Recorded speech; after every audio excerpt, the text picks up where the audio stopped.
My son's therapist called me yesterday not to schedule an appointment, not to discuss his progress. She called to apologize for believing every lie my family told her about me.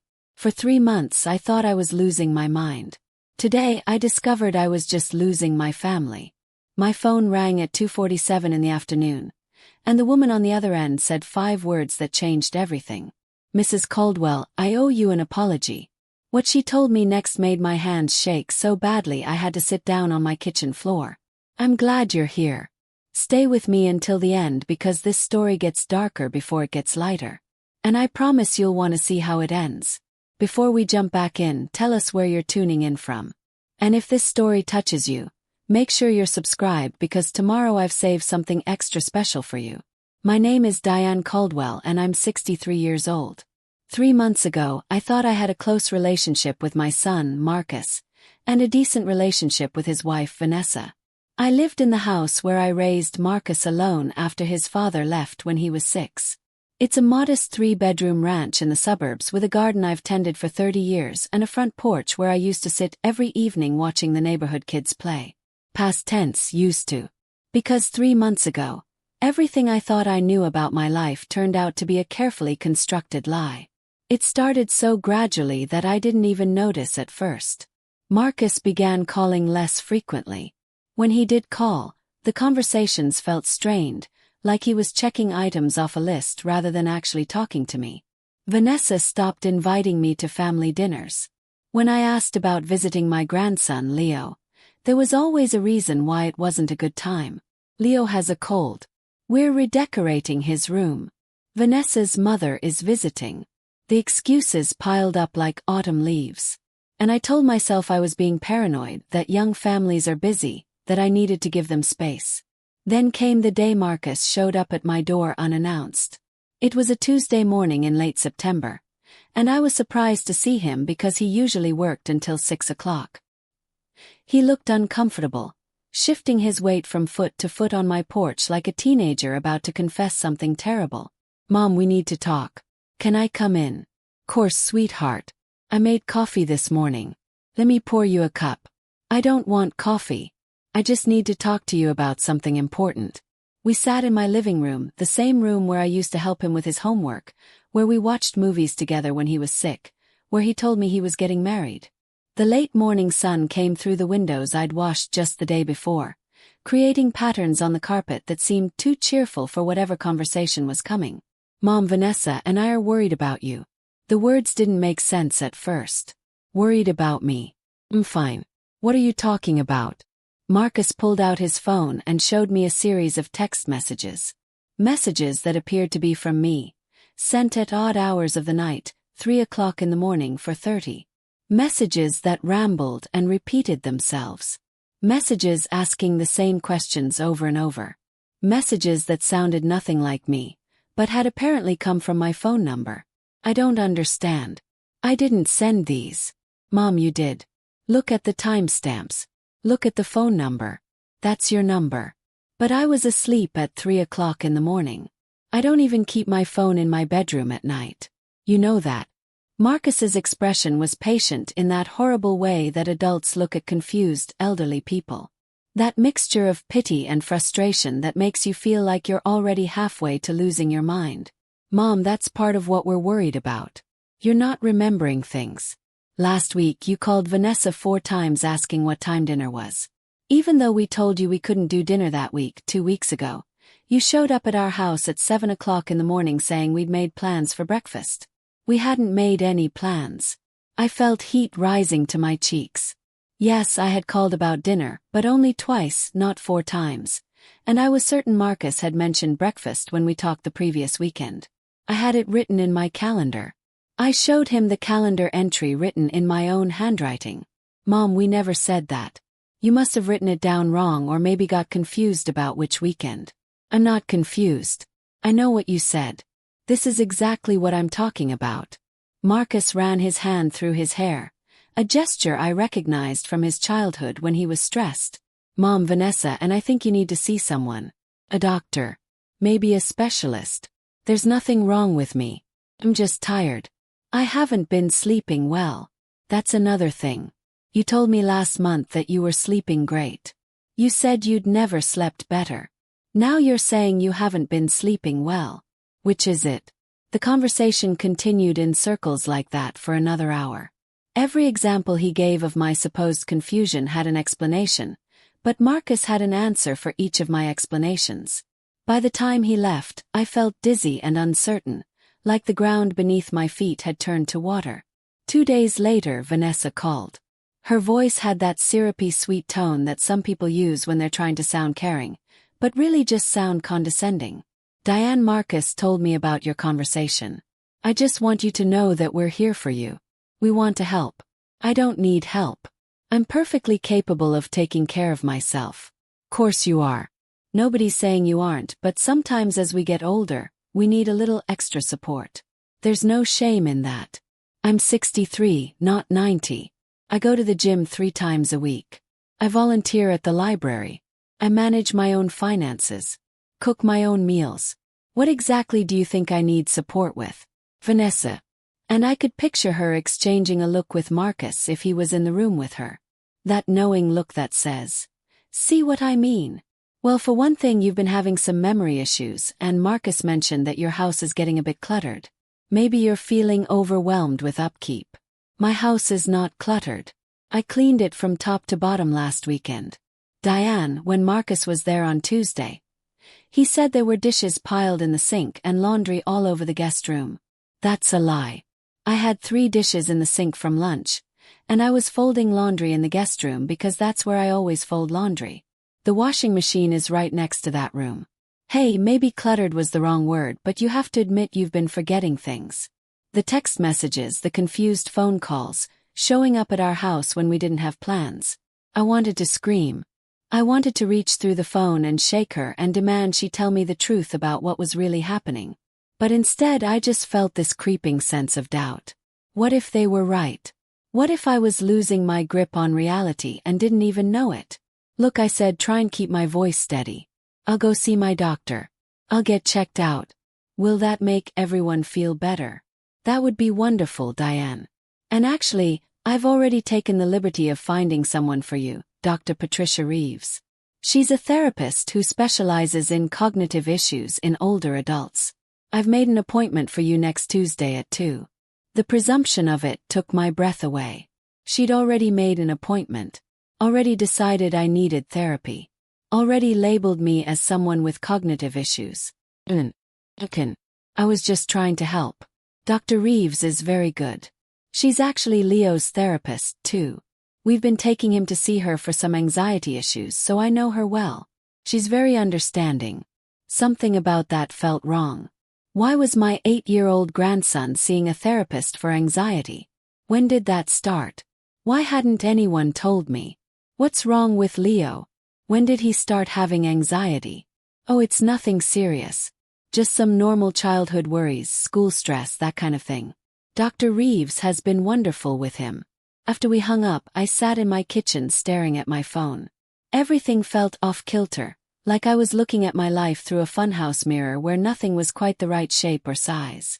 I tried to remember the text messages Marcus showed me. Tried to recall sending them, but there was nothing. Just blank spaces where memories should be. That night I couldn't sleep. I lay in bed staring at the ceiling, going over every interaction I'd had with Marcus and Vanessa over the past few months, looking for clues, looking for patterns. And the more I thought about it, the more wrong everything felt. The repeated accusations of forgetfulness, the suggestions that I was declining, the appointment made without my consent, felt coordinated, planned, but planned for what purpose?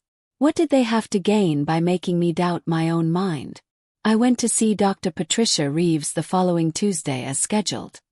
Her office was in a professional building downtown, all pale blue walls and abstract art that probably cost more than my monthly pension. The waiting room had magazines that were actually current, not 6 months old like most doctors' offices, and a receptionist who smiled with perfectly white teeth that looked too big for her face. Mrs. Caldwell, Dr. Reeves will see you now. Dr. Reeves was younger than I expected, maybe 40, with dark hair pulled back in a severe bun and glasses that made her eyes look larger than they were. She gestured to a comfortable-looking chair across from her desk and waited for me to sit before she spoke. Mrs. Caldwell, thank you for coming in today. I understand your family has some concerns about your well-being. My son and daughter-in-law think I'm losing my mind. Dr. Reeves's expression didn't change. Do you think you're losing your mind? No, I think I'm being gaslit, but I don't know why. That's an interesting perspective. Can you tell me more about why you feel that way? I explained everything. The text messages I didn't remember sending. The phone calls I supposedly made. The breakfast plans that appeared in my calendar but that Marcus claimed never happened. As I talked, Dr. Reeves took notes, her pen moving across her pad in quick, efficient strokes. And you have no memory of sending these messages or making these calls? None whatsoever. Mrs. Caldwell, I'm going to be very direct with you. Your daughter-in-law, Vanessa, has already spoken with me at length about her concerns. She's provided me with quite a bit of information about changes she's observed in your behavior over the past 6 months. My stomach dropped. Of course, Vanessa had already talked to her. Of course, she'd gotten her version of events in first. Shaping the narrative before I ever walked through the door. What did she tell you? Preparing and narrating this story took us a lot of time. So, if you are enjoying it, subscribe to our channel. Means a lot to us. Now back to the story.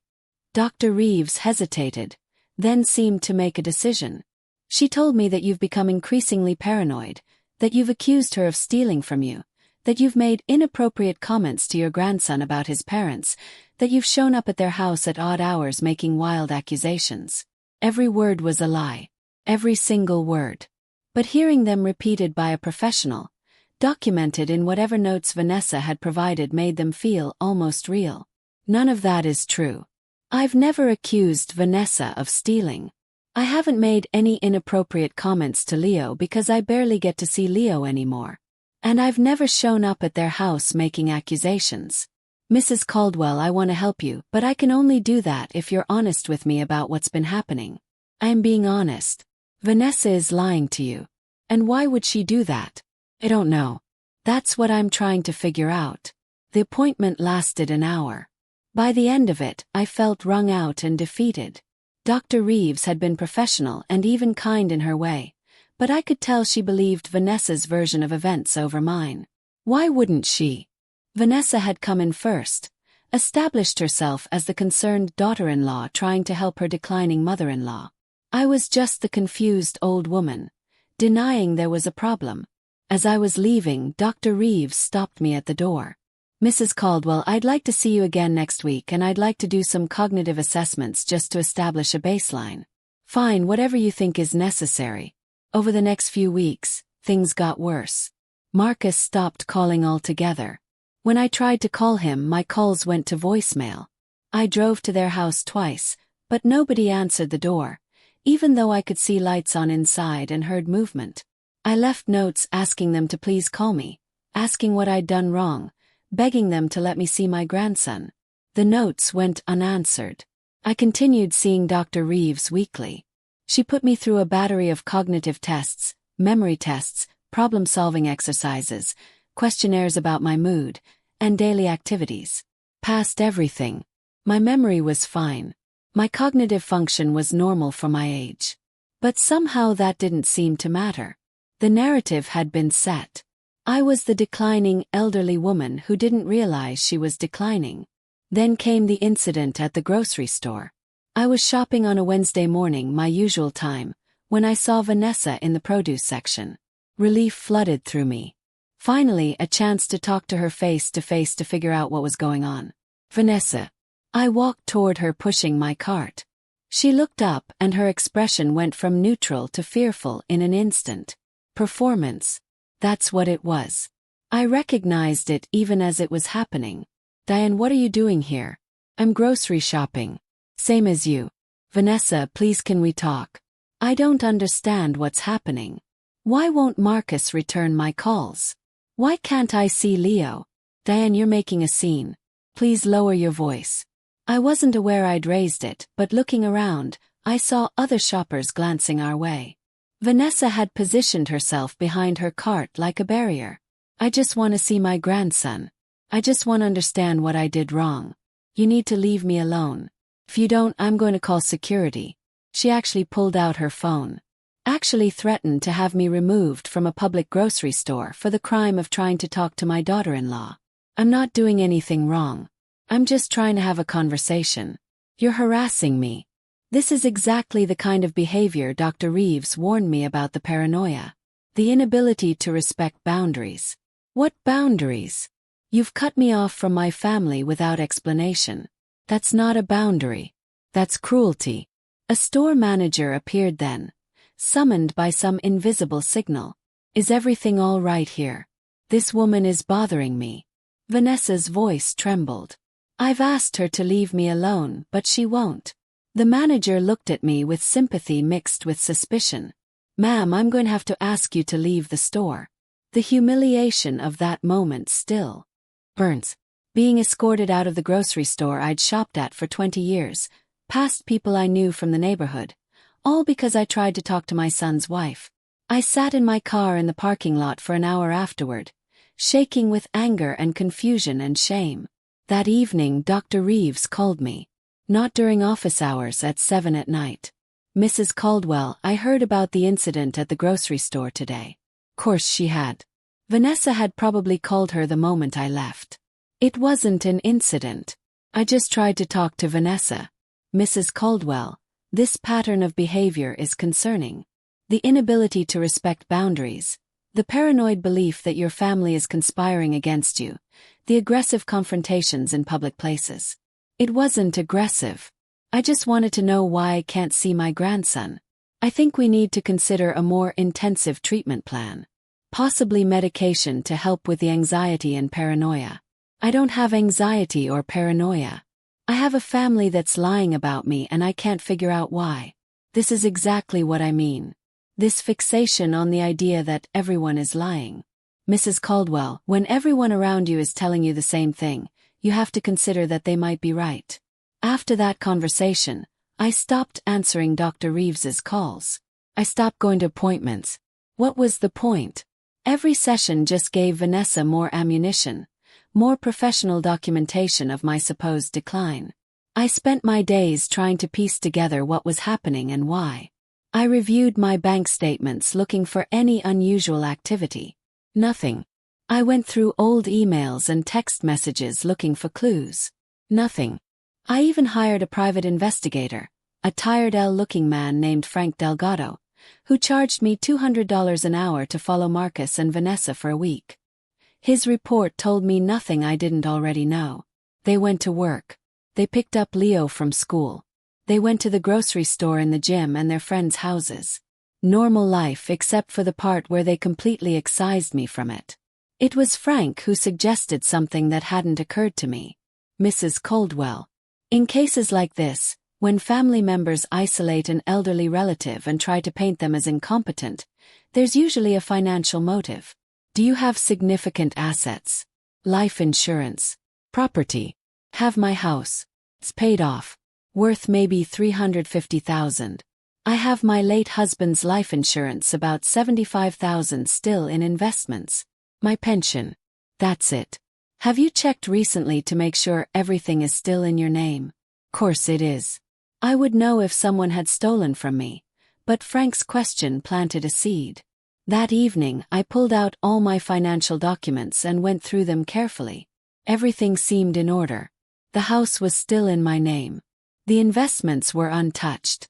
My pension deposited automatically every month. But then I found something strange. A document I didn't remember signing. A health care power of attorney dated 6 months ago naming Marcus as my proxy for medical decisions. My signature was at the bottom, but something about it looked wrong the way I'd written my middle initial. I always loop it, but this one was straight. I called my lawyer, an old friend of my late husband named Richard Moss. Richard, I need you to look at something. I don't think this signature is mine. I scanned the document and emailed it to him. 20 minutes later my phone rang. Diane, where did you get this? It was in my files, filed with my other estate documents, but I don't remember signing it. I don't think you did. That's not your signature. I've seen your signature on enough documents to know.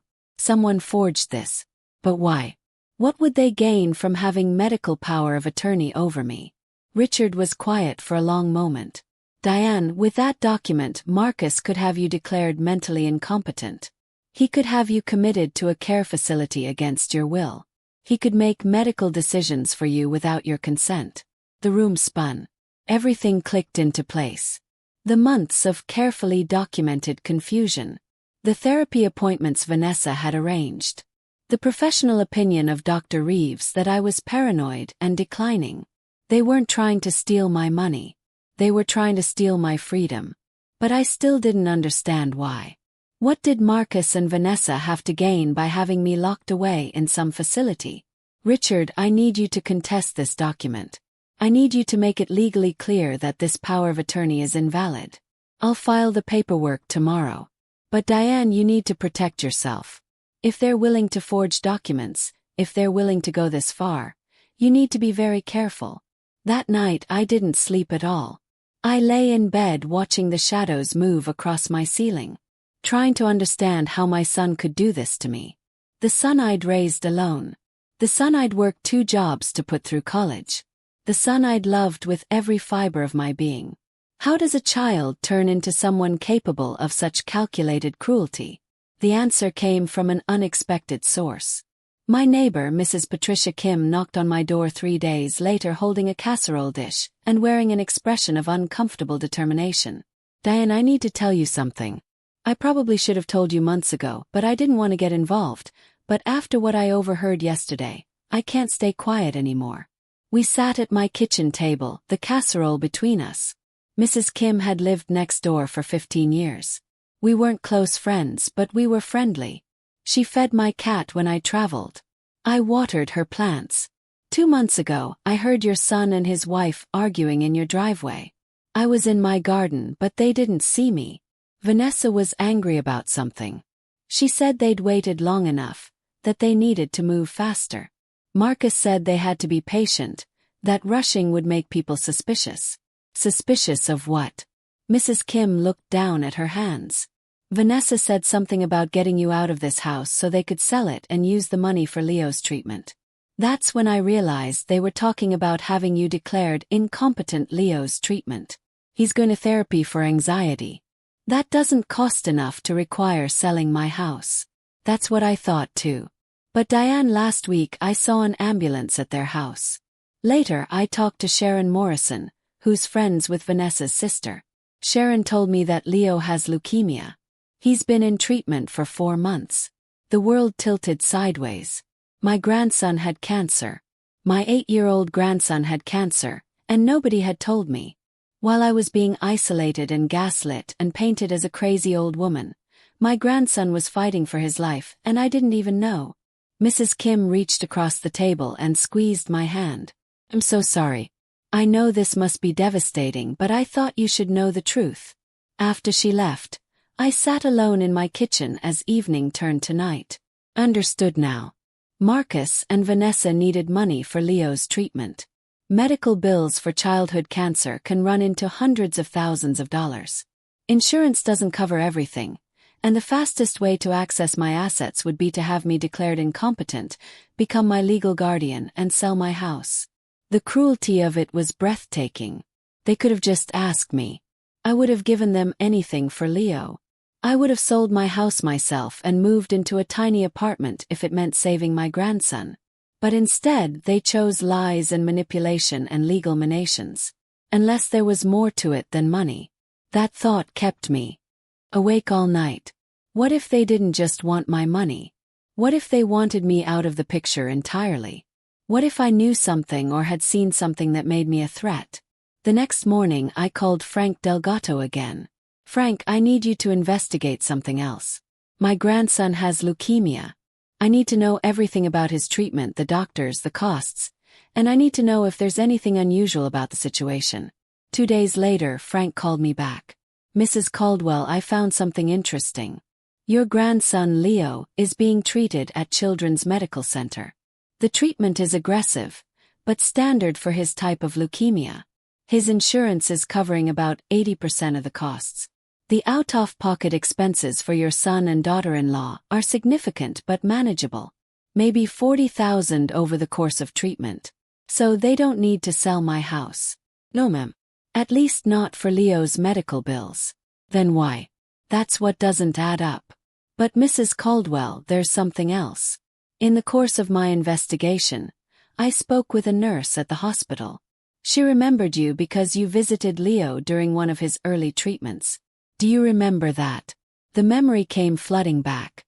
4 months ago, before the isolation started, Marcus had called and said Leo was in the hospital with pneumonia. I gone to visit, brought Leo his favorite books. He'd looked pale and tired, connected to 4 lines. Marcus and Vanessa had been there, but they'd been tense, uncomfortable with my presence. They'd ushered me out after 20 minutes, saying Leo needed rest. Yes, I remember. They said it was pneumonia. The nurse told me something interesting. She said that during that visit, you asked Leo if he was scared. He told you he was scared of going home. You asked him why and he started to answer, but Vanessa interrupted and took him to the bathroom. Do you remember that? I did remember.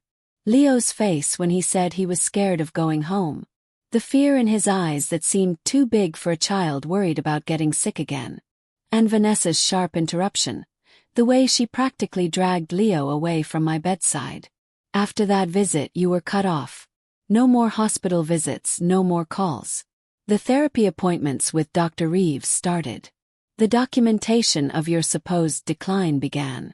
You think Leo told me something they didn't want me to know? I think it's possible. Mrs. Caldwell, would you be willing to try to talk to Leo? If we could get him alone for a few minutes, maybe he could tell us what's really going on. But I can't get near him. Vanessa threatened to call the police if I approached her or Leo again. What if it wasn't you approaching him? What if it was me asking innocent questions while you observed from a distance? Felt dangerous. It felt like we were crossing lines that shouldn't be crossed. But I also knew that I was running out of options.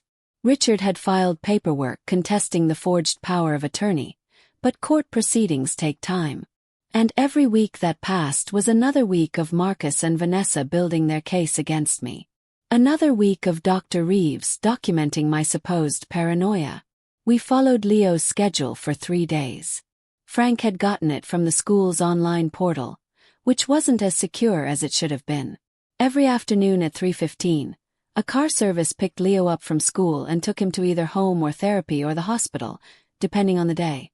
On Thursdays, he went to the library for an hour, where a tutor helped him keep up with schoolwork he'd missed during treatments. On Thursday afternoon, I sat in my car in the library parking lot wearing sunglasses and a hat like a bad spy movie character. Frank went inside. He told me he would approach Leo casually, pretend to be another grandfather in the library, strike up a conversation. 30 minutes later, Frank came back to my car. His expression was grim. Mrs. Caldwell, I think you need to call the police. What happened? What did he say? Frank pulled out his phone and played a recording. He'd been wearing a wire. On the recording, I heard Frank's voice. So, your grandmother lives nearby, right? Leo's voice thin and tired. She used to, but my mom says she's sick now and can't see me anymore. That must be hard. Do you miss her? Long pause. Then Leo so quietly I had to strain to hear. I'm not supposed to talk about her. Mom says Grandma got confused and said bad things about them, but I don't think Grandma would lie. What kind of bad things? Another pause. The sound of Leo's breathing fast and shallow. My mom gets really mad sometimes. Dad. She throws things. One time she heard him and I told Grandma and Grandma wanted to call someone, but Mom found out and got really angry. The recording continued. Leo described a pattern of domestic violence. Vanessa's rages. Marcus' efforts to hide the bruises and broken furniture. Leo's fear that if he told anyone, something terrible would happen. And his relief when his grandmother had witnessed evidence of one of these incidents during that hospital visit. That's why they isolated me, not just for money, because I'd seen the truth, and Leo had confirmed it. I was a witness to abuse that could destroy their carefully maintained facade. Frank stopped the recording. Mrs. Caldwell, this is beyond financial fraud. This is child endangerment. We need to report this to Child Protective Services immediately. We went straight to the police station. I brought all my documentation, the forged power of attorney, the text messages Marcus claimed I'd sent, the notes from Dr. Reeves that painted me as paranoid, Frank's recording of Leo. The detective who took our statement was a woman in her 40s named Rita Gonzalez. She listened to everything without interruption, taking careful notes. When we finished, she sat back in her chair and let out a long breath. Mrs. Caldwell, this is complicated. Your son and daughter-in-law have built a convincing paper trail suggesting you're experiencing cognitive decline. Even with the forged document, even with the child's testimony, a defense attorney could argue that your entire complaint is the result of paranoid delusions. So you won't help me. I didn't say that. I said it's complicated. But, Mrs. Caldwell, that recording of Leo is concerning. The description of domestic violence, the child's fear. That's something we can investigate regardless of the other issues. What happens now? Detective Gonzalez made several phone calls while Frank and I waited. She spoke in low tones using official language I couldn't quite follow. Finally, she hung up and turned back to us. Child Protective Services is going to conduct a home visit. They're going to interview Leo separately from his parents and assess the situation. In the meantime, I'm going to have a conversation with Dr. Patricia Reeves about her role in all this. That night I barely slept. I kept thinking about Leo, about the fear in his voice on Frank's recording, about how I'd failed to protect him when he tried to tell me the truth, about how Vanessa had isolated me, not just to steal my assets, but to prevent me from reporting what I'd witnessed. The next morning Dr. Reeves called me. Her voice was different, shaken, uncertain. Mrs. Caldwell, I need to speak with you in person. Would you be willing to meet me at my office? Why? So you can document more of my supposed paranoia. No, so I can apologize. 2 hours later, I sat across from Dr. Reeves in her office. She looked smaller, somehow diminished. Her perfect bun had come partially undone, and there were shadows under her eyes like she hadn't slept. Mrs. Caldwell, I received a very disturbing phone call from Detective Gonzalez yesterday. She informed me that you've been subjected to an elaborate scheme to have you declared mentally incompetent, and that I've been an unwitting participant in that scheme. Unwitting? You took Vanessa's word over mine from day one. You're right. I did. And I owe you an explanation for why. Dr. Reeves took off her glasses and rubbed her eyes. When Vanessa first brought Leo to see me 4 months ago, she presented herself as a devoted mother, desperately trying to help her son cope with his cancer diagnosis. She was charming, articulate. She cried in my office about how scared she was of losing him, and you believed her. I had no reason not to. Then she mentioned that Leo was very close to his grandmother, you, and that you've been behaving strangely, making paranoid accusations, forgetting conversations. She framed it as another source of stress for Leo, having to watch his grandmother decline while he was fighting cancer. So you took her narrative and built on it. I did more than that.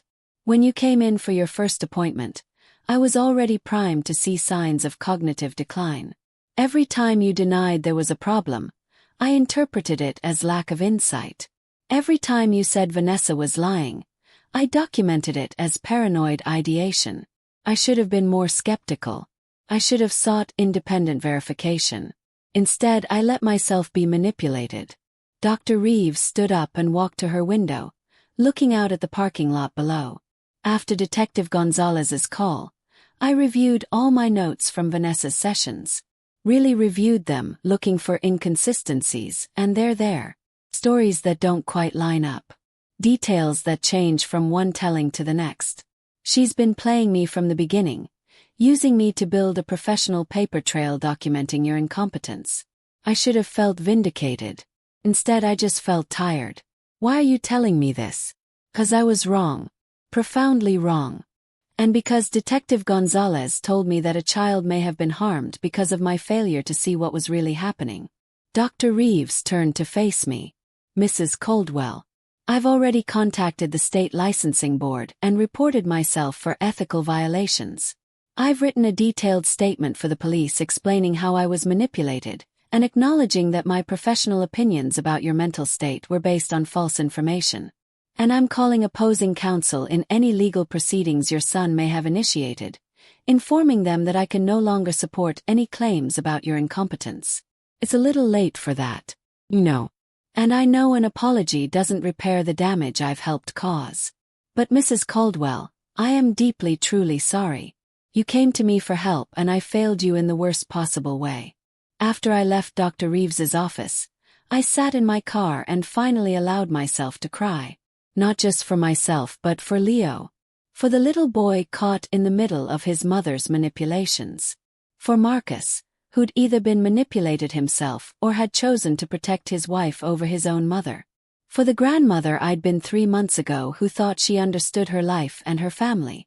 That afternoon 2 things happened. First, Richard called to tell me that Child Protective Services had removed Leo from the home pending their investigation. He was staying with Vanessa's sister, a woman I'd met a few times who seemed decent enough. The CPS worker had documented evidence supporting Leo's claims of domestic violence. Vanessa was facing charges. Second, Marcus showed up at my door. He looked terrible, older, defeated. He stood on my porch where he'd stood 3 months ago. But this time he wasn't there to tell me I needed help. This time he was crying. Mom, I'm so sorry. For a long moment I just looked at him. This man who was my son but felt like a stranger. Come in, Marcus. We sat at my kitchen table. The same table where I'd served him breakfast before school for 12 years. The same table where he told me he was getting married. The same table where our lives had split apart. Mom, I don't know how to explain, how to make you understand. Why? Marcus took a shaky breath. Started 2 years ago. Vanessa's rages. First it was just yelling. Then it was throwing things. Then it got physical. She'd hit me, scratch me. One time she broke my collarbone. Why didn't you leave? Because I was terrified she'd get custody of Leo. She threatened that if I tried to divorce her, she'd claim I was abusive. She'd turn Leo against me. She'd make sure I never saw him again. And I believed her because I'd seen her lie so convincingly to other people, her family, our friends. She could make anyone believe anything. So you helped her destroy me instead. Marcus put his head in his hands. When Leo got sick, the medical bills were overwhelming, even with insurance. Vanessa came up with a plan. She said your house was just sitting there, that you didn't really need it. That we could put you in a nice assisted living place and sell the house and use the money for Leo's treatment, but you didn't need that much money for treatment. Frank investigated. Your out-of-pocket costs are manageable. I know that now, but Vanessa had convinced me we needed $500,000. She showed me fake billing statements. Made it seem impossible. I was desperate. Leo was dying and I would have done anything to save him. Even forge my signature. Even have me declared incompetent. Marcus nodded, still not looking at me. Vanessa did the forgery. I didn't know about it until after. By then, you'd already been to see Dr. Reeves. The plan was in motion. And every time I thought about stopping it, Vanessa would remind me that Leo needed us. That we couldn't fall apart now. That you'd be fine. You'd be taken care of. But Leo told me about Vanessa's violence during that hospital visit. That's why the timeline accelerated. That's why you cut me off completely. Leo was terrified, Mom. He thought if you knew the truth, Vanessa would hurt me worse or hurt him. So when he slipped and mentioned something to you, Vanessa panicked. She said, we had to isolate you completely before you could report anything to CPS, and you went along with it. Marcus finally looked up at me. His eyes were red and swollen. I went along with it because I'm a coward. Because I was more afraid of my wife than I was ashamed of what we were doing to you. Because I chose the path of least resistance instead of the path of integrity. The kitchen was quiet except for the sound of Marcus crying. What happens now? Yes. Now you face the consequences of your choices. You'll cooperate fully with the police investigation. You'll testify against Vanessa if necessary. You'll do everything in your power to make sure Leo is safe and gets the help he needs. And what about us? Can you ever forgive me? I don't know, Marcus. Right now, I don't even know if I want to try. My phone rang then. It was Detective Gonzalez. Mrs. Caldwell, I wanted you to know that we've arrested Vanessa Morrison. She's being charged with domestic violence, child endangerment, fraud, and forgery. The DA is considering additional charges related to the conspiracy to have you declared incompetent. What about Marcus? That's up to you. He was complicit in the scheme, but he's also a victim of domestic violence. If you want to press charges, we have enough evidence. If you'd prefer to handle this as a family matter with oversight from CPS, that's also an option. I looked at my son sitting across from me, broken, ashamed, still my child, even though he betrayed me in ways I never imagined possible. I need time to think about it. That's fair. Take all the time you need. After Marcus left, I sat alone in my house, the house I'd almost lost, the life I'd almost had stolen from me, and I thought about forgiveness and justice and what it means to be a family. The next day, I visited Leo for the first time in 3 months. He was staying with Vanessa's sister in a small apartment across town. When he saw me, he ran into my arms and held on like he was afraid I might disappear. "Grandma, I'm sorry. I'm sorry I didn't tell you everything. Oh, sweetheart, you were scared. You were trying to protect yourself and your dad. You have nothing to apologize for." We spent the afternoon together. I read him his favorite books. We talked about his treatment, about how he was feeling, about what he wanted to happen next. He was surprisingly clear about it. "I don't want to live with Mom anymore. She scares me, but I want to see Dad. Is that okay?" "That's more than okay. That's exactly right. What about you, Grandma? Are you still sick like Mom said?" "I was never sick, Leo. Your mom lied about that. I'm perfectly healthy. I knew it." He said it with such confidence. "I knew you wouldn't just forget about me." That evening I had dinner with Dr. Reeves. She'd insisted on meeting again. And while I didn't owe her anything, I agreed. We sat in a quiet restaurant and she handed me an envelope. "This is a complete copy of all my notes from your case and Leo's case. Everything Vanessa told me, everything I documented. You'll need it for the legal proceedings." "Thank you." Dr. Reeves set down her fork and looked at me directly. "Mrs. Caldwell, I want you to understand something. What Vanessa did to you isn't uncommon. There's a whole category of financial elder abuse that follows this exact pattern. Isolate the victim. Document cognitive decline with help from complicit medical professionals. Obtain power of attorney or guardianship. Liquidate assets. Most victims never recover what was stolen from them because by the time the truth comes out, they've been so thoroughly gaslit that even they doubt their own competence. Why are you telling me this? 'Cause you fought back. You didn't accept the narrative they were creating. Even when it seemed like everyone believed them, you kept insisting on the truth. That's rare. Most people in your situation eventually give in, accept the label of incompetent or confused, and disappear into the system. Had help.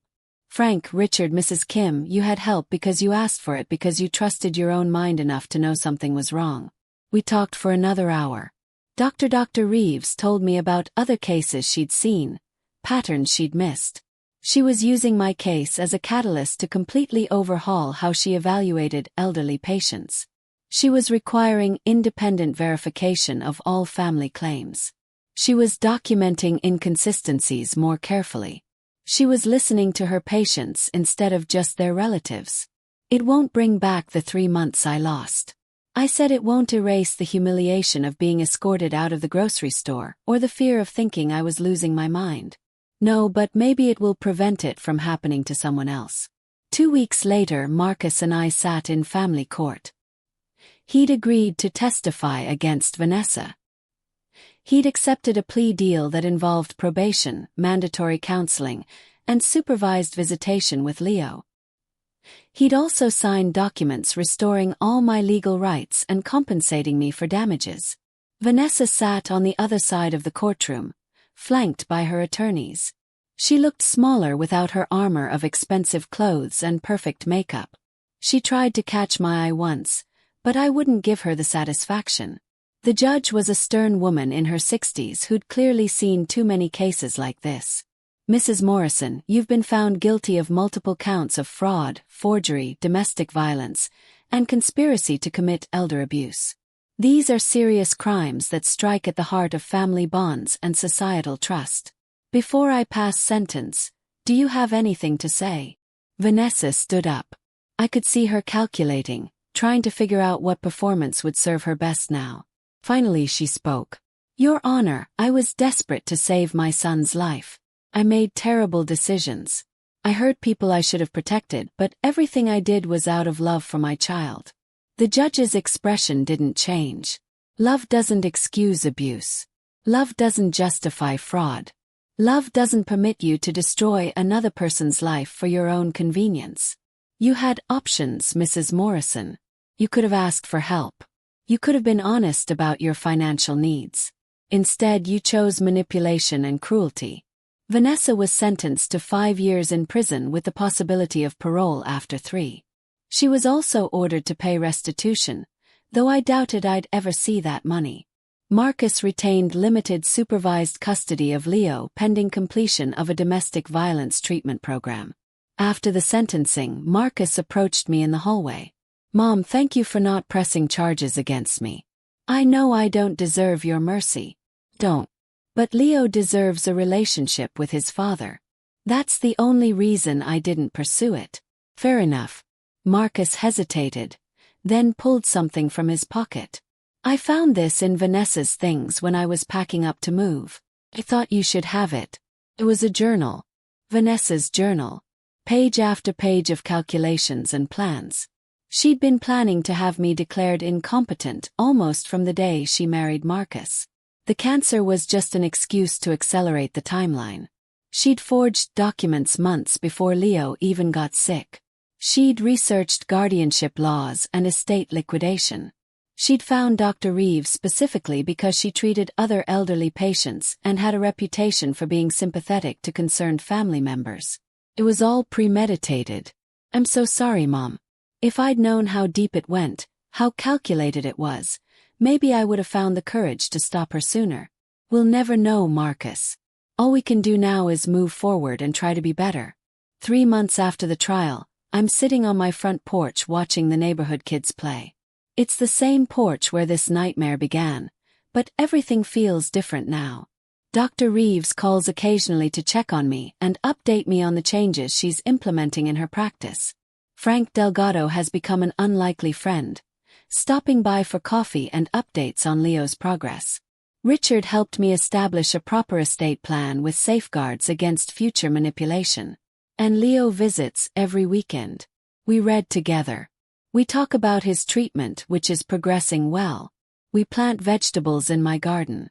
We're both healing slowly but surely. Mrs. Kim comes over with a casserole. As I'm thinking about all of this, how are you doing today, Diane? I'm good. Really good, actually.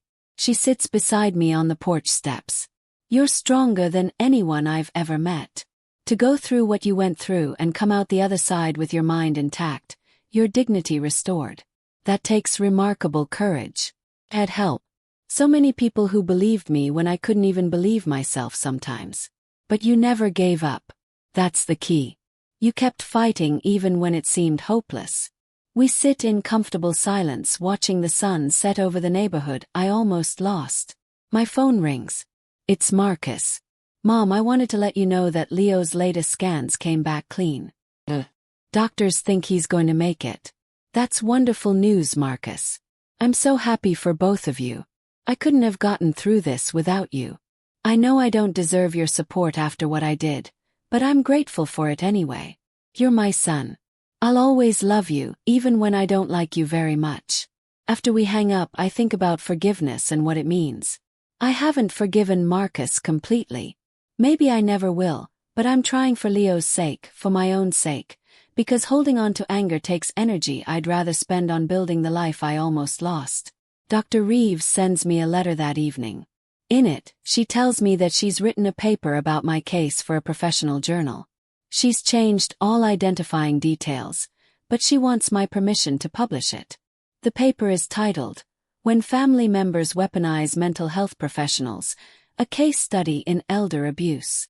She hopes it will help other therapists recognize the warning signs of manipulation. I give my permission.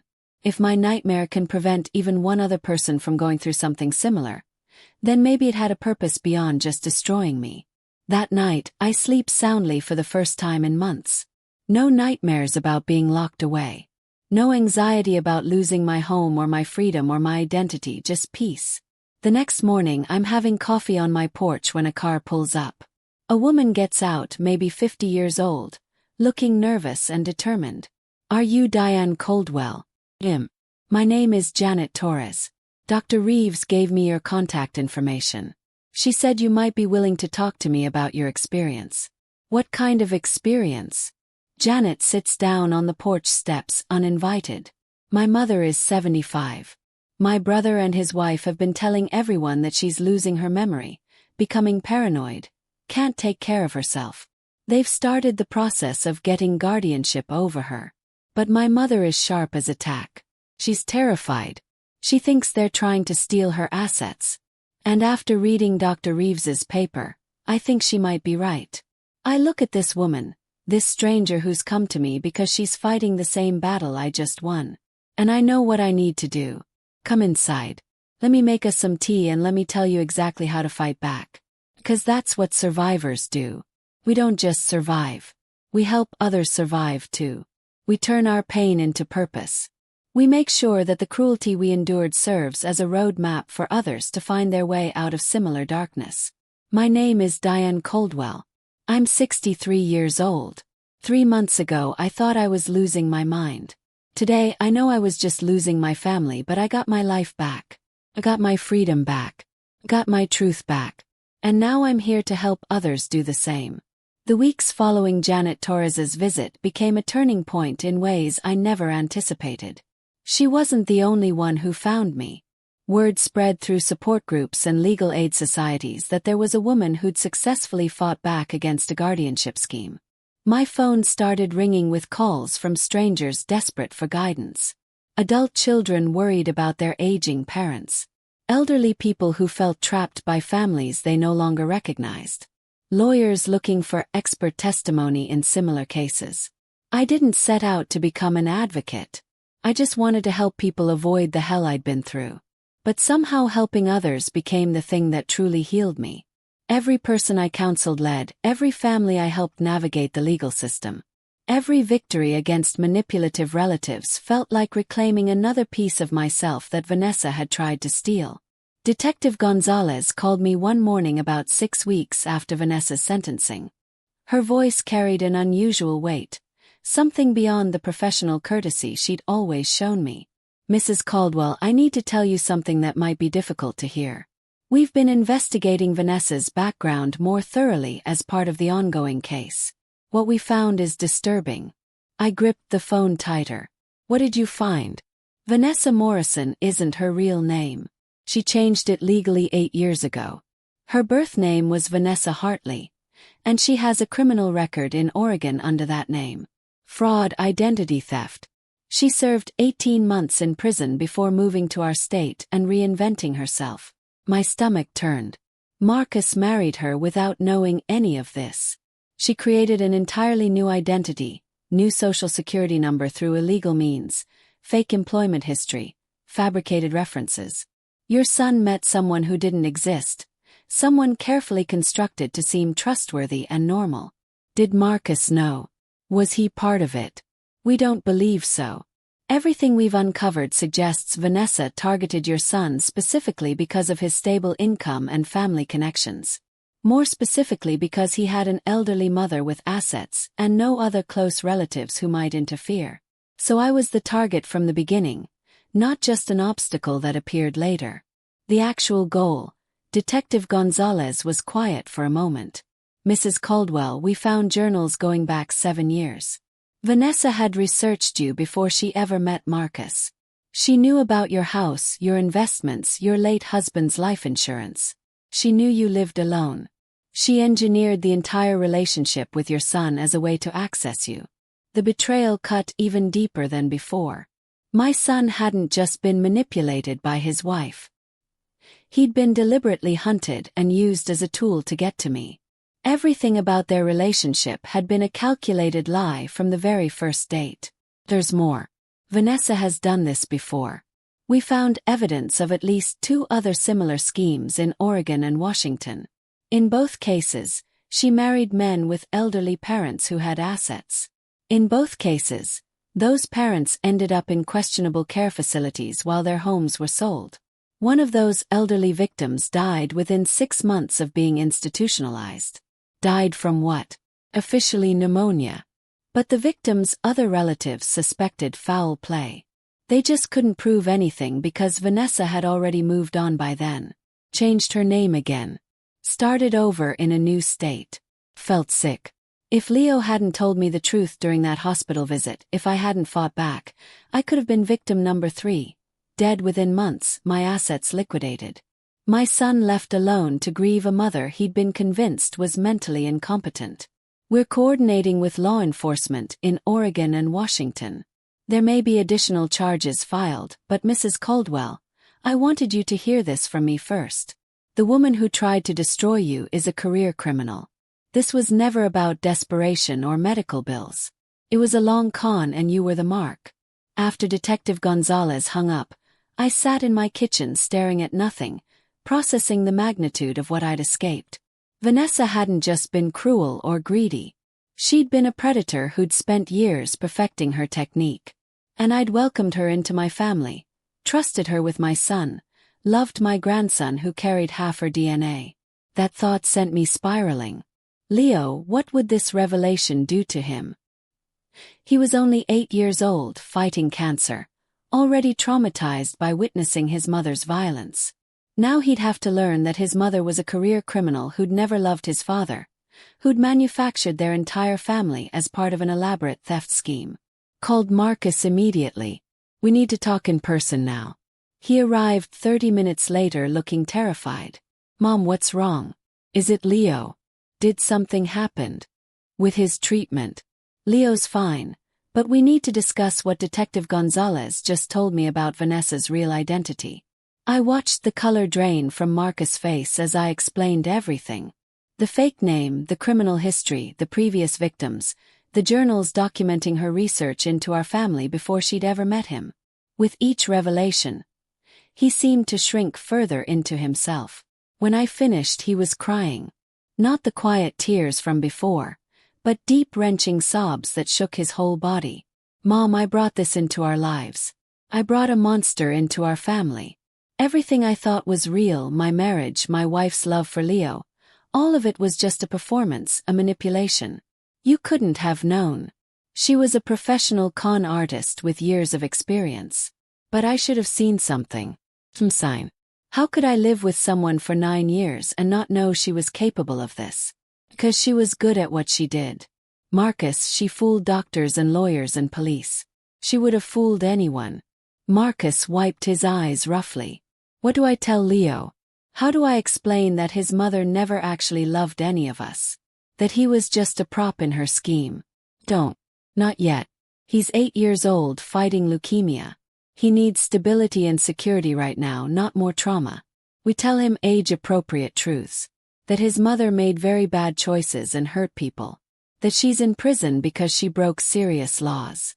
The rest can wait until he's older and stronger. What if he asks if she ever loved him? The question hung in the air between us. What if Leo asked the one question that would break whatever remained of his childhood innocence? Then we tell him that we don't know what was real and what wasn't, but that it doesn't matter because he is deeply loved by the people who are here now. By you, by me, by the family who chose to stay. Marcus nodded slowly. Can I ask you something? Why are you being so kind to me about this? Helped her. I went along with her plan to destroy you. You should hate me. I thought about that question about hate and love and the complicated mess of family relationships. About how Marcus was both perpetrator and victim. Both my betrayer and my son. I don't hate you, Marcus. I'm disappointed. I'm hurt. Sometimes I'm angry, but I don't hate you. You're my child. And despite everything, I still love you. I just also need you to understand that love doesn't erase consequences. You'll be earning back my trust for a very long time. No. And Mom, I'll spend the rest of my life trying to make this right for you, for Leo, for everyone Vanessa hurt. After Marcus left, I called the two relatives from Vanessa's previous victims. Detective Gonzalez had given me their contact information with permission to reach out. Both conversations were heartbreaking in their similarity to my own experience. The first was Helen Breener, whose mother-in-law had been the victim in Oregon. Helen's voice was thick with old grief and anger. Margaret was 72 when Vanessa married Helen's son, Tom. Within a year, Margaret was in a memory care facility claiming she had dementia. Within 18 months she was dead. We tried to fight it, but Vanessa had doctors and lawyers backing her up. She made it look like we were the unreasonable ones, unwilling to accept Margaret's decline. Did you suspect at the time that something was wrong? We knew something was wrong. Margaret was sharp as a tack until suddenly she wasn't. The decline was too fast, too convenient. But Vanessa had documentation, medical records, professional opinions. What could we do against that? What happened after Margaret died? Vanessa divorced Tom 6 months later. Took half of everything in the settlement, including half the proceeds from Margaret's house sale. Then she disappeared. Changed her name, we found out later. Started over somewhere else. Tom was devastated. He blamed himself for not protecting his mother. He died 2 years later. Heart attack. But I think it was really a broken heart. I'm so sorry. If I'd known, if we'd been able to stop her sooner, maybe your mother-in-law would still be alive. Helen's voice softened. Mrs. Caldwell, from what Detective Gonzalez told me, you did stop her. You fought back when everyone told you were crazy. You protected your grandson. You survived. That's more than Margaret got to do. More than any of Vanessa's other victims managed. The second call was to Robert Shunn, whose father had been victimized in Washington. Robert's story was eerily similar. A whirlwind romance between Vanessa and Robert's brother David. Quick marriage. Then suddenly their father Thomas was showing signs of confusion and paranoia. Within months, Thomas was in a facility. His house was sold. He died of pneumonia within the year. The thing that haunts me most, Robert said, is that my father kept insisting nothing was wrong with him. Kept saying Vanessa was lying. But we believed the doctors. We believed the professional assessments. We thought Dad was just in denial about his decline. By the time we realized something was genuinely wrong, it was too late. He was gone. Did Vanessa show any remorse after your father died? She seemed inconvenienced by the funeral arrangements. She divorced David 3 months later. We never saw her again. Both conversations left me shaken. I'd been so close to becoming another statistic in Vanessa's trail of destruction. If Leo hadn't spoken up, if I hadn't trusted my own judgment, if I hadn't found allies like Frank and Richard who believed me, I could have been dead within months. Just another elderly woman who declined rapidly and died of pneumonia in a care facility. That evening, I couldn't stop thinking about Margaret Breener and Thomas Chon. 2 lives cut short by a predator who saw elderly people as nothing more than assets to be liquidated. 2 families torn apart by grief and guilt. How many others were there that we didn't know about? How many times had Vanessa successfully executed this scheme before finally getting caught? I called Detective Gonzalez back. We need to find all of Vanessa's victims. Everyone she's hurt. They deserve to know the truth. We're trying Mrs. Caldwell, but she's been careful. Multiple name changes. Gaps in her employment history that suggest she may have been doing this even more frequently than we thought. We're working with the FBI now because she's crossed state lines multiple times. What can I do to help? Actually, there is something. The FBI is building a profile of her methods. They'd like to interview you extensively about exactly how she operated in your case, the manipulation tactics she used, the way she built her credibility with professionals. Your insights could help them identify other potential victims or stop her if she's inspired any copycat criminals. I'll do whatever it takes. The FBI interview took place over 3 days in a bland government office building. The lead investigator was a woman named Special Agent Karen Whitmore, who specialized in financial crimes against the elderly. She was thorough and compassionate, asking questions that forced me to relive every moment of the nightmare, but also helping me see patterns I hadn't noticed before. Mrs. Caldwell, one thing that stands out in your case is how Vanessa used your love for your grandson as leverage. She knew that threatening your access to Leo would be devastating. That's a common tactic with these predators. They find your pressure points and exploit them mercilessly. She also isolated me from other support systems, making me doubt my own mind so I wouldn't trust my perceptions. Making sure I looked paranoid to anyone I might try to tell. Exactly. And she enlisted professional help to legitimize her narrative. Dr. Reeves, your son, even strangers at the grocery store who witnessed the confrontation. She created a whole ecosystem of people who believed you were incompetent. That's sophisticated criminal behavior. Agent Whitmore showed me a chart mapping Vanessa's known movements over the past 15 years. There were gaps, long stretches where she seemed to disappear from all records. Those gaps terrified me more than the documented crimes. We believe during these gaps, she was operating under identities we haven't uncovered yet. Based on the pattern, she typically spent 2 to 3 years in each location. Long enough to marry, establish credibility, execute the scheme and move on. If our theory is correct, there could be a dozen or more victims we don't know about. A dozen elderly people possibly dead because of one woman's greed. The scope of it was staggering. Why elderly victims specifically? Why not just rob banks or commit other types of fraud? Agent Whitmore leaned back in her chair. Several reasons. First, elderly people often have accumulated assets, paid off houses, life insurance policies, retirement savings. Second, there's a societal bias that makes people more willing to believe elderly individuals are experiencing cognitive decline. Third, elderly victims are often isolated from broader support networks. Adult children may live far away. Spouses may have already passed. It makes them vulnerable in ways Vanessa could exploit. She pulled out another document. Also, and this is particularly disturbing, elderly victims who die in care facilities rarely trigger thorough investigations. If an 80-year-old dies of pneumonia in a nursing home, it's seen as tragic but expected. Nobody looks for signs of deliberate harm. Nobody questions whether they should have been in that facility in the first place. So, she was killing them and getting away with it because society expects old people to die. In essence, yes. It's a form of ageism that creates opportunities for predators. We believe Vanessa understood this and used it systematically. Over those 3 days, I told Agent Whitmore everything.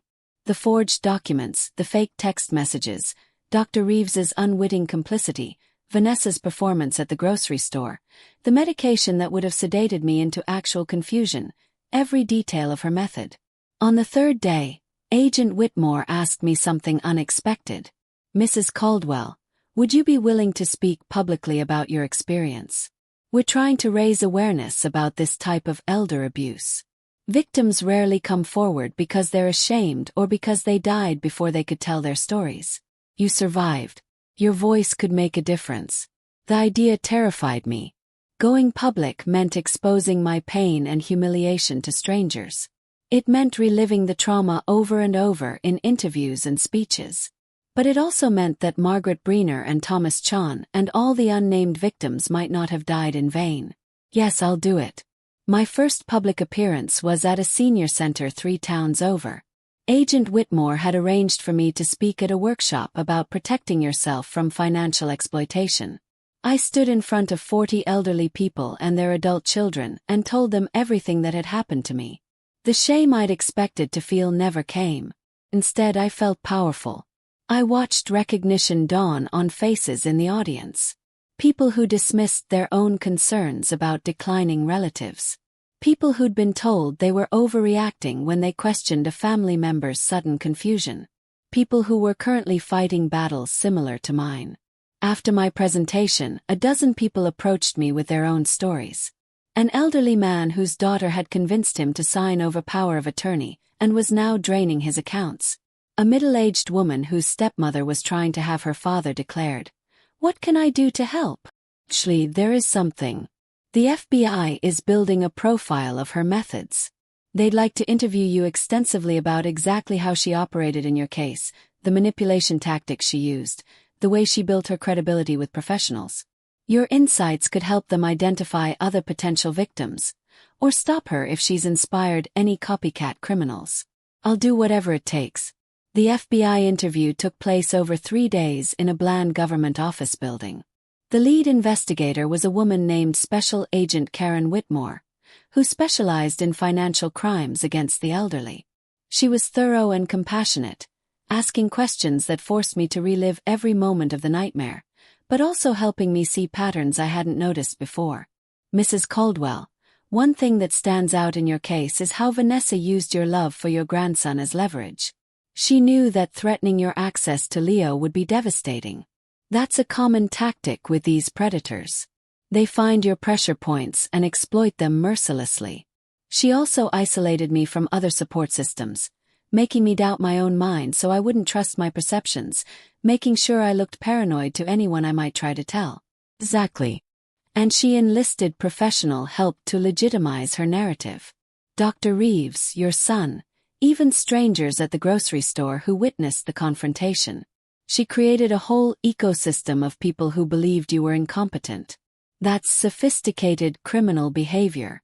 Agent Whitmore showed me a chart mapping Vanessa's known movements over the past 15 years.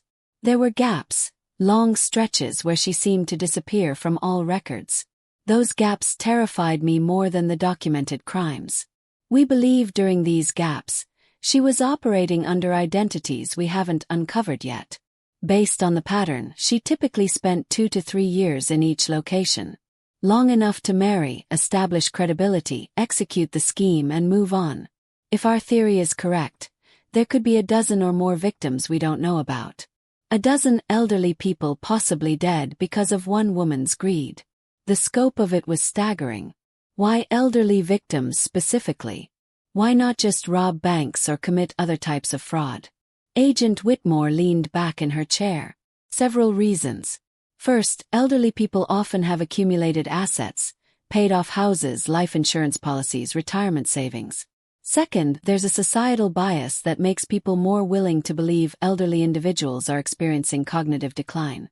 Third, elderly victims are often isolated from broader support networks. Adult children may live far away. Spouses may have already passed. It makes them vulnerable in ways Vanessa could exploit. She pulled out another document. Also, and this is particularly disturbing, elderly victims who die in care facilities rarely trigger thorough investigations. If an 80-year-old dies of pneumonia in a nursing home, it's seen as tragic but expected. Nobody looks for signs of deliberate harm. Nobody questions whether they should have been in that facility in the first place. So, she was killing them and getting away with it because society expects old people to die. In essence, yes. It's a form of ageism that creates opportunities for predators. We believe Vanessa understood this and used it systematically. Over those 3 days, I told Agent Whitmore everything. The forged documents, the fake text messages, Dr. Reeves's unwitting complicity, Vanessa's performance at the grocery store, the medication that would have sedated me into actual confusion, every detail of her method. On the 3rd day, Agent Whitmore asked me something unexpected. Mrs. Caldwell, would you be willing to speak publicly about your experience? We're trying to raise awareness about this type of elder abuse. Victims rarely come forward because they're ashamed or because they died before they could tell their stories. You survived. Your voice could make a difference. The idea terrified me. Going public meant exposing my pain and humiliation to strangers. It meant reliving the trauma over and over in interviews and speeches. But it also meant that Margaret Breener and Thomas Chon and all the unnamed victims might not have died in vain. Yes, I'll do it. My first public appearance was at a senior center 3 towns over. Agent Whitmore had arranged for me to speak at a workshop about protecting yourself from financial exploitation. I stood in front of 40 elderly people and their adult children and told them everything that had happened to me. The shame I'd expected to feel never came. Instead, I felt powerful. I watched recognition dawn on faces in the audience. People who dismissed their own concerns about declining relatives. People who'd been told they were overreacting when they questioned a family member's sudden confusion. People who were currently fighting battles similar to mine. After my presentation, a dozen people approached me with their own stories.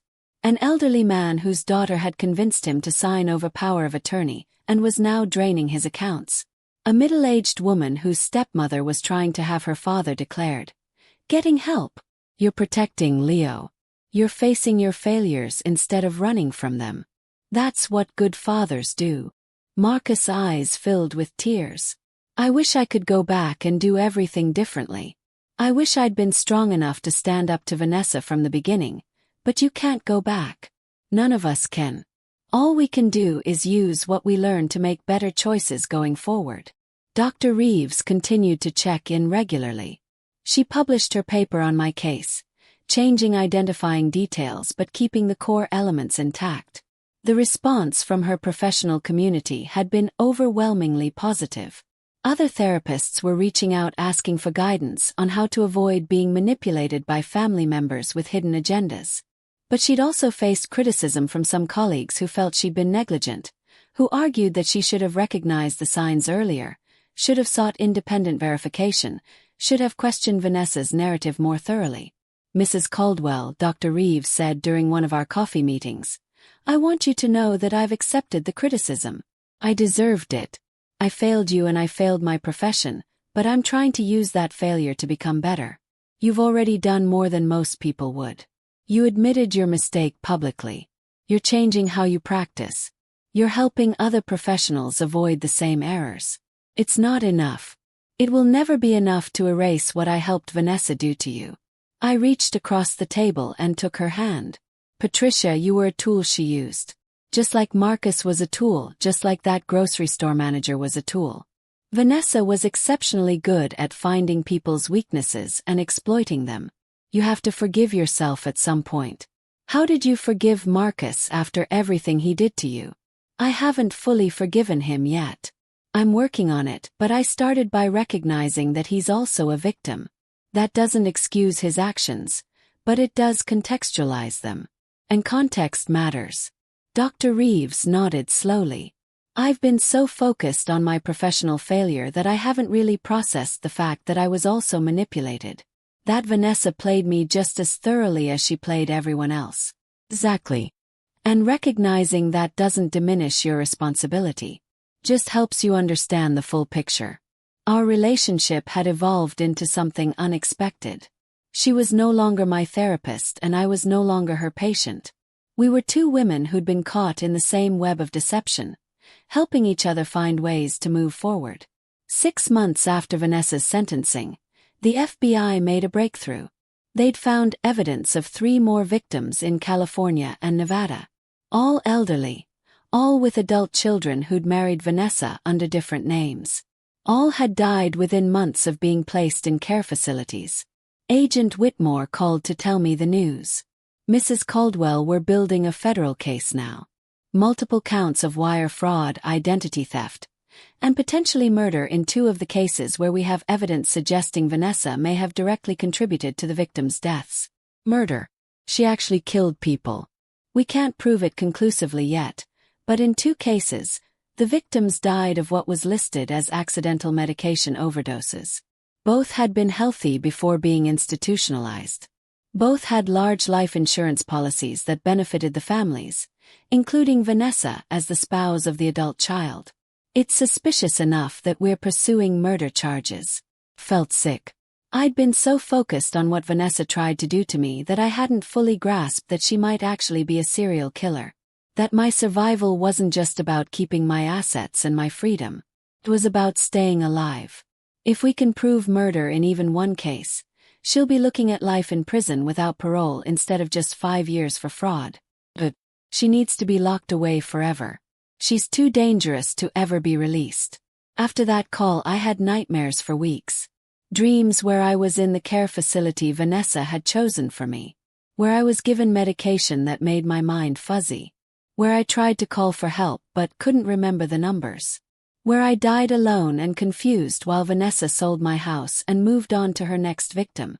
I woke from these nightmares, gasping, my heart racing, drenched in sweat. Leo was usually in the next room during his weekend visits, and I didn't want to wake him with my terror. So, I'd sit in my kitchen in the dark drinking tea and reminding myself that I was safe, that I'd survived, that Vanessa was in prison and would likely never get out. But the nightmares persisted. Finally, I did something I'd been resisting. I started seeing a therapist myself. Not Dr. Reeves, though she'd offered someone completely unconnected to the case who could help me process the trauma without the baggage of our complicated history. My new therapist was a calm older man named Dr. Raymond Foster, who specialized in trauma recovery. He didn't try to fix me or rush my healing. He just sat with me while I talked through the terror and the anger and the grief for the life I'd almost lost. "Mrs. Caldwell," Dr. Foster said, "during one session, you're experiencing symptoms of PTSD. That's completely normal given what you've been through. The nightmares, the hypervigilance, the difficulty trusting people. All of that is your brain trying to protect you from being hurt again. But Vanessa's in prison. Safe now. Your rational mind knows that. But trauma lives in a different part of the brain. The part that doesn't process logic, only survival. That part of your brain is still trying to keep you safe from a threat that no longer exists. How do I make it stop? You don't make it stop. You learn to live with it. You develop coping strategies. You gradually retrain your brain to understand that you're safe. It's a process, not an event. The therapy helped. Slowly, the nightmares became less frequent. I developed tools for managing anxiety when it spiked. I learned to recognize triggers and give myself permission to feel whatever I was feeling without judgment. But I also learned something else. That healing isn't linear. That there would be good days and bad days. That just because I was strong enough to speak publicly about my experience didn't mean I was strong enough to get through every moment without falling apart. And that was okay. It had to be okay because the alternative was pretending to be fine when I wasn't. And I'd spent too many months being gaslit about my own reality to start lying to myself now. 1 year after Vanessa's initial sentencing, I was invited to speak at a national conference on elder abuse prevention. The audience included social workers, lawyers, law enforcement, healthcare professionals, and policymakers. Standing at that podium looking out at hundreds of people, I felt the weight of every victim who couldn't be there to tell their story. My name is Diane Caldwell. 1 year ago, my daughter-in-law attempted to have me declared mentally incompetent so she could steal my assets and possibly end my life. Today, I'm here to make sure what happened to me never happens to anyone else. I told them everything. The systematic isolation, the forged documents, the manipulation of medical professionals, the creation of a false narrative that made me doubt my own sanity, the courage it took to fight back when everyone told me I was wrong. But I also told them about the survivors, about Sandra Martinez who'd heard me speak and found the strength to save herself, about the dozen other people who'd contacted me after my various speeches with stories of how they'd recognized the warning signs and protected themselves or their loved ones. This isn't just about one criminal, I said. This is about a system that makes it too easy for predators to exploit elderly people. About aced assumptions that make us too willing to believe someone is declining. About the lack of safeguards to verify claims of incompetence before stripping people of their rights. The standing ovation when I finished brought tears to my eyes, but more importantly, it brought conversations. Policymakers approached me asking for input on new legislation. Healthcare administrators asked for training materials. Law enforcement wanted to know how to better identify these cases early. Change was happening slowly, but it was happening. That evening, back in my hotel room, I received a call from Helen Breener, the daughter-in-law of Vanessa's Oregon victim. She'd been following the federal case and wanted to thank me. "Mrs. Caldwell, because of your courage in fighting back, because you survived and told your story, my mother-in-law's death is finally being investigated as a potential homicide. After all these years of knowing something was wrong, but not being able to prove it, we might finally get justice for Margaret. I'm so glad. She deserved so much better than what happened to her. We all did. But you're the one who stopped Vanessa. You're the one who made sure she couldn't hurt anyone else. That means everything to me and my family." After we hung up, I thought about Margaret Breener, who I'd never met, but who haunted me nonetheless. I thought about Thomas Chon, about the unnamed victims in California and Nevada, about all the people who died alone and afraid because a monster had decided their lives were worth less than their assets. And I made a promise to them, to Margaret and Thomas and all the others. I would keep fighting, keep speaking, keep advocating for change. Their deaths wouldn't be meaningless. They would be the catalyst that protected future victims.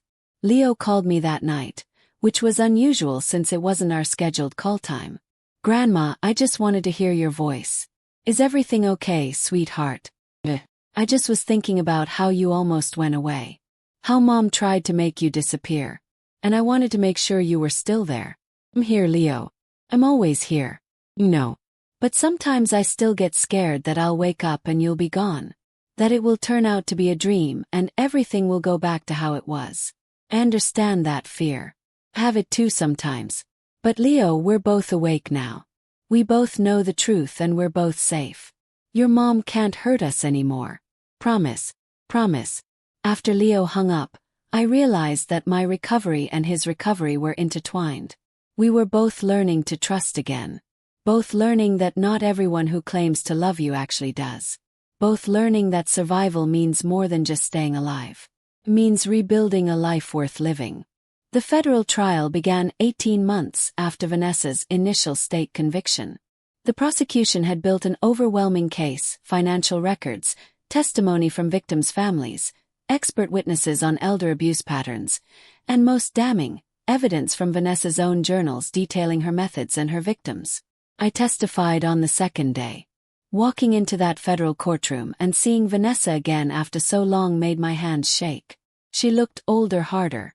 Prison had stripped away the polished veneer she'd worn during her time with our family, but her eyes were the same. Cold, calculating, entirely empty of remorse. The prosecutor, a sharp woman named Linda Harrison, led me through my testimony.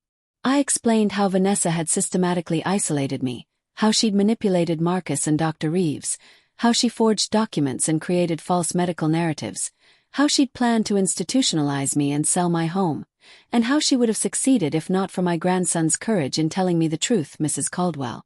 Prosecutor Harrison asked, "If Leo hadn't spoken up, if you hadn't fought back, what do you believe would have happened to you?" I looked directly at Vanessa as I answered. Based on what happened to Margaret Breener and Thomas Chon and the other victims, I believe I would have been institutionalized against my will. I believe I would have been medicated to the point of actual confusion. I believe my house would have been sold and my assets liquidated.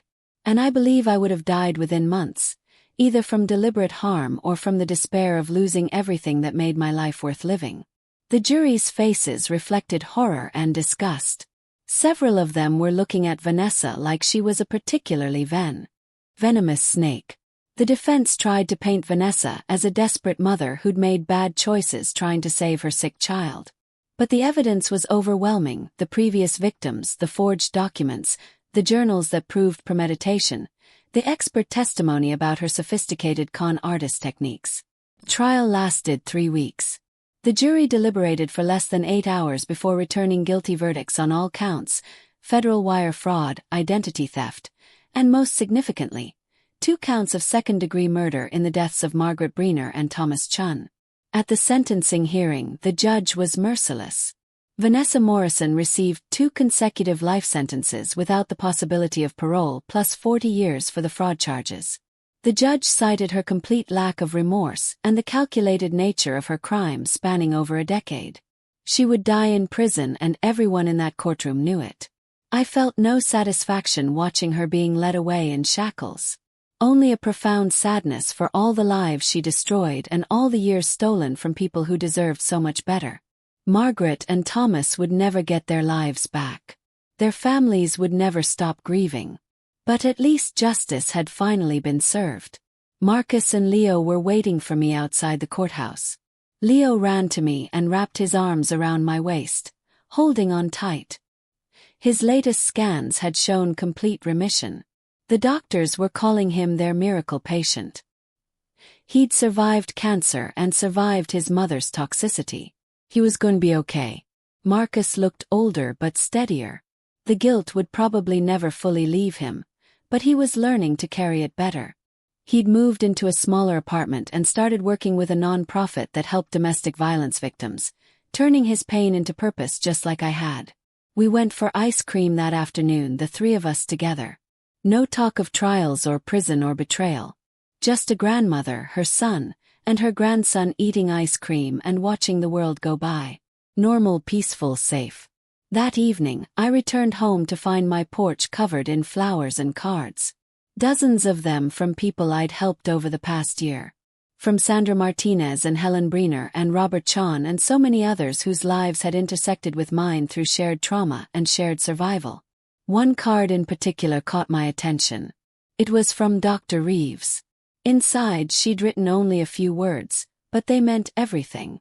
Thank you for teaching me that believing victims is the most important thing we can do. You changed how I practice medicine and how I see the world. I will never forget the lessons you taught me. I stood on my porch as the sun set, surrounded by flowers and proof that pain could be transformed into something beautiful, something meaningful, something that protected others from suffering the same fate. My name is Diane Coldwell. I'm 64 years old now. I survived an attempt to steal my life, my mind, and my freedom. And I turned that survival into a mission to protect others. The fight isn't over. There are still predators like Vanessa out there. Still vulnerable elderly people at risk. Still families being torn apart by greed and manipulation. But there are also survivors like me who refuse to stay silent, who speak up, who fight back, who turn their darkest moments into light for others. And that makes all the difference. Up next, you've got 2 more standout stories right on your screen. If this one hit the mark, you won't want to pass these up. Just click and check them.